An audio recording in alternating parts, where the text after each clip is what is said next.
Hi fellow dog fanciers, last week's video was on the topic of getting a second whippet and what to consider. And this one is inspired by a comment I got there. And I thank you for it, as I'm sure more people are wondering about the same. How to prevent or manage jealousy if you have more than one whippet or you want to add another one to your family. Let's discuss it. But before that, if you're new here, I'm Adi and I've had whippets for 15 years. I'm currently owned by 8 of them and I make breed-specific videos to help existing and future whippet owners. If that's your type of content or you want to learn more about the breed, you can subscribe and join our growing whippet family. Just a quick reminder, we have 10% off on all colors until the end of the month, link in the description.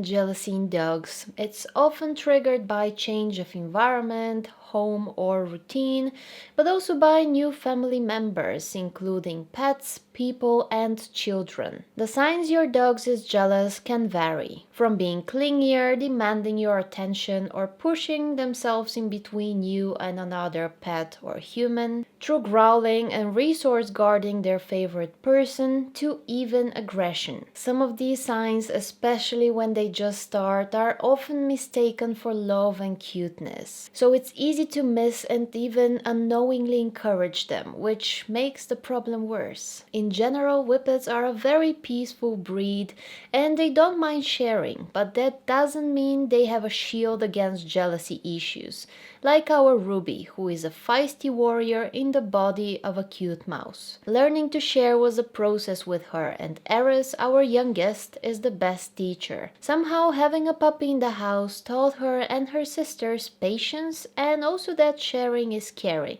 Now, don't come home with a puppy just because I said that, but you might be surprised how much they can change for the better when they want to teach a youngster how to whip it under the right guidance from you as an owner. My oldies, Brady, Cooper and Skylar, have always been fine with sharing. They're used to raising puppies and are familiar with the dynamics of a larger pack. They know there is enough of everything for all of them, including love and attention from the humans. In a pack of 8 dogs, jealousy is a huge no-no, especially with some of the spicy girls we own. It can cause tension and conflict. I will use Eris as an example throughout this video, as she could have grown into a very jealous dog, and unlike most of our whippets who were born here, she came to us as a puppy. Everything I do with her is based on the following mindset: prevent issues and deal with all matters right then and there before they become a problem. When Eris joined the pack, as much as I was tempted to give attention to her first, as she was adorable and a new puppy automatically gets all the hype,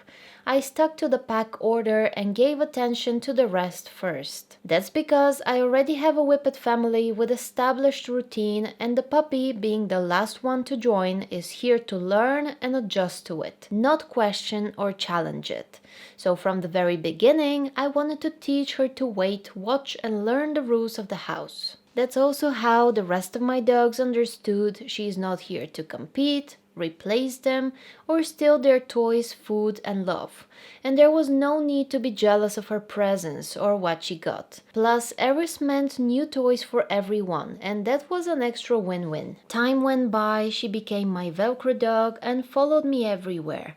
And as she was growing and developing, she entered what I like to call the questioning teenage phase, even though maybe there is a smarter, more scientific term for it. To me, that's when playing, eating, sleeping and exploring is no longer sufficient and they start to seek more from life. And so they begin to test their surroundings and the rest of the pack and family to see what are the limits, are there any even, and can they change the rules and order.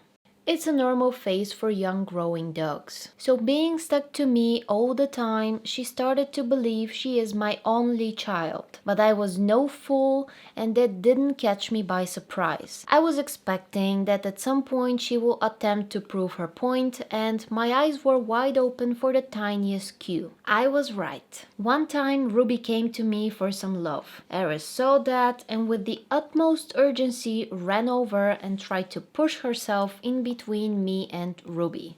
That was a huge no from me, and she was immediately redirected to sit on a chair and wait. I went back from Ruby, and once I was done, I went over to Eris, and then she got her cuddles. Guess if she ever tried that again. Never again. She tested me, and she got nothing out of it, other than distance and waiting, the two things she dislikes the most. Imagine what would have happened if I let it slide just this one time and maybe the next, cause you might think it's no big deal. I would have shown her that's not only acceptable but also rewarded, and I would have erased everything I taught her so far. With her being so glued to me, it could have even escalated further into resource guarding me and even conflicts between her and the rest of the pack. Our whippets know not to steal attention time from one another.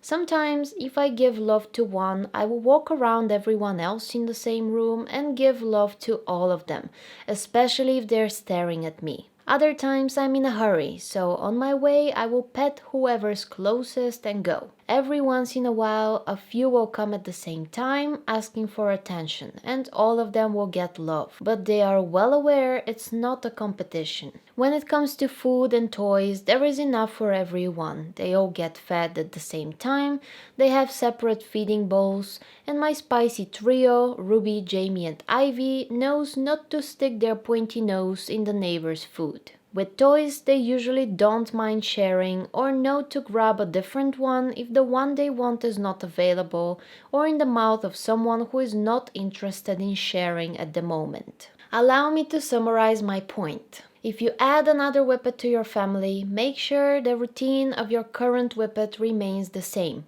It must be clear to them their new friend won't steal your love, their food, toys, and other belongings. Not only that, but they should know another whippet in the house means wonderful, positive things. They will have a best buddy who understands them in every way, and sharing with them is great, and their presence maybe even means extra toys and treats. Apply the same rules to your new whippet or whippet puppy.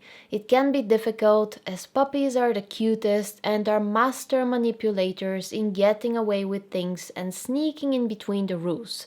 I know it's hard, but don't fall for their tricks. Keep an eye for the smallest sign either of your dogs is getting jealous and remind them attention from you is not a competition. They're either going to share in peace or won't get any. Keep their playtime calm and don't let it escalate too much. If one of them is more dominant and takes advantage of their sibling's submissive nature, teach them to play with toys together instead of endless games of bitey face or bite the neck.